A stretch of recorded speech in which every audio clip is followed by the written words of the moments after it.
মায়েদের বুক ফাটা আহাজারিতে ভারী হয়ে ওঠে গাজা নামক মৃত্যুকূপের চারপাশ। স্থানীয় সময় সোমবার গাজার উত্তরাঞ্চলের একটি স্কুল ও বসতবাড়িতে ইসরায়েলের হামলায় নারী ও শিশুসহ বেশ কয়েকজন নিহত হয়েছেন। এছাড়া দের আল বালা, নুসাইরাত ও খান ইউনিসে রাতভর তাণ্ডব চালায় নেতানিয়াহু বাহিনী। মাত্র 1 ঘণ্টায় গাজার দক্ষিণে 30টির বেশি বিমান হামলা চালায় ইসরায়েলি বাহিনী। দিনভর বোমাবর্ষণে প্রাণ হারিয়েছেন নারী, শিশুসহ বহু মানুষ। রেহাই পাননি স্বাস্থ্যকর্মীরাও। নতুন করে খান ইউনিস থেকে সরিয়ে নিতে বলা হয়েছে হাজারো মানুষকে।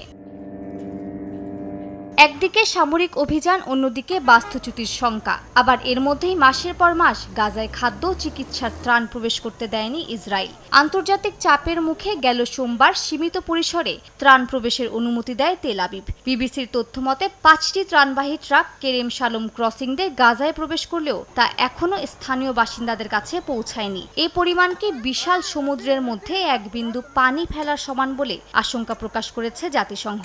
স্টে সেফের ডাবল লেয়ার প্রোটেকশনই পিরিয়ডের হেভি ফ্লোর দিনগুলোতে আমাকে রাখে নিরাপদে। Stay safe.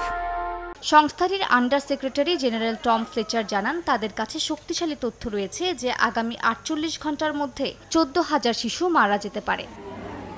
এমন পরিস্থিতিতে যুক্তরাজ্য, ফ্রান্স ও কানাডা এক যৌথ বিবৃতিতে বলেছে, ইসরায়েল যদি সামরিক অভিযান না থামায় এবং ত্রাণ প্রবেশে বাধা দেয় তবে তারা কঠোর পদক্ষেপ নেবে। বিবৃতিতে ফিলিস্তিন ভূখণ্ডে ইসরায়েলের চলমান তাণ্ডবকে সম্পূর্ণ অপ্রাসঙ্গিক এবং মানবিক আইনের লঙ্ঘন হিসেবে অভিহিত করা হয়েছে।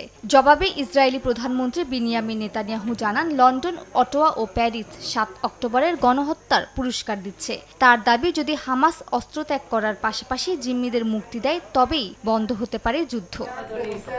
মালিহা সুহরওয়ার্দী, সময় সংবাদ।